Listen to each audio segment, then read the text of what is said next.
उत्तराखंड में जल के कल पर सवाल, 20 साल बाद भी क्यों लागू नहीं की नीति। देहरादून जीएनएन राजधानी दून में भूजल पर निर्भरता 90% तक बढ़ गई है और अधिक दोहन वाले मैदानी क्षेत्रों में भूजल 20 सेंटीमीटर सालाना की दर से नीचे भी सरकने लगा है। इसके पीछे की वजह अवैध रूप से भोजन का दोहन करने वाले बेलवेल व ट्यूबवेल है। इस पर अंकुश लगाने की जिम्मेदारी संबंधित उप जिलाधिकारी की होती है, मगर प्रशासन ध्यान नहीं देता।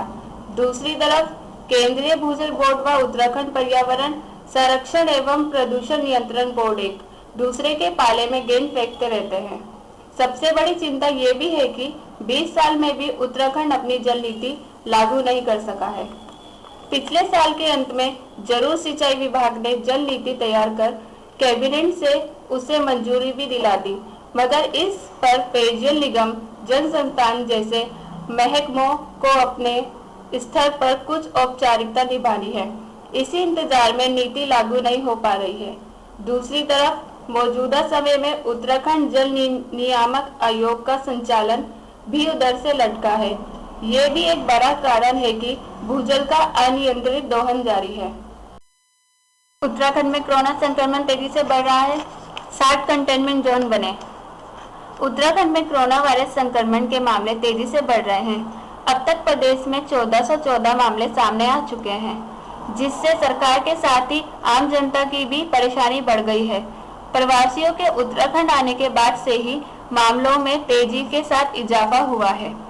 प्रदेश में जैसे जैसे कोरोना संक्रमण का ग्राफ बढ़ रहा है, कंटेनमेंट जोन की संख्या में भी लगातार इजाफा हो रहा है।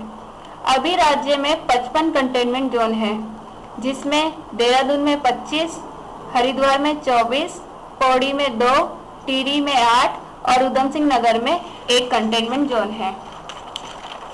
उत्तराखंड में कोरोना का पहला मामला 15 मार्च को सामने आया था। शुरुआती दौर में संक्रमण को लेकर स्थिति नियंत्रण में थी, लेकिन जमातियों के यहां पहुंचने के बाद से मामले तेजी से बढ़ने शुरू हो गए और ग्राफ ऊपर चढ़ गया। फिर किसी तरह से हालातों पर काबू पाया, लेकिन लॉकडाउन 3 में मिली छूट के बाद प्रवासियों के लौटने का सिलसिला शुरू हुआ तो कोरोना वायरस का प्रसार कई गुना बढ़ गया। जहां एक वक्त पर उत्तराखंड संक्रमण दर, रिकवरी रेट, मृत्यु दर आदि में देश से बेहतर स्थिति में खड़ा दिख रहा था, वहीं एकाएक पूरी गणित गड़बड़ गई। एक तरफ जहां संक्रमण दर लगातार बढ़ी, वहीं रिकवरी रेट भी गिरता चला गया। वर्तमान में 1380 मामले सामने आ चुके हैं, जिसमें सबसे ज्यादा 370 केस देहरादून और 324 नैनीताल में हैं।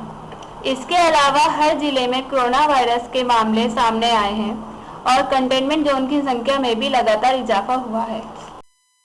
घर का पता दिया गलत, रिपोर्ट पॉजिटिव आने से हड़कंप मचा, तलाश में जुटी पुलिस। उत्तराखंड में कोरोना संक्रमण के मामले तेजी से बढ़ रहे हैं।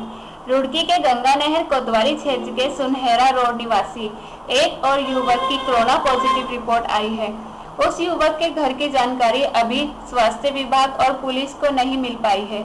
युवक ने टेस्ट के दौरान जो मोबाइल नंबर दिया था वह भी बंद है, साथ ही पता भी गलत है, जिससे पुलिस और स्वास्थ्य विभाग में हड़कंप मचा है। फिलहाल पुलिस की टीम युवक को तलाश रही है।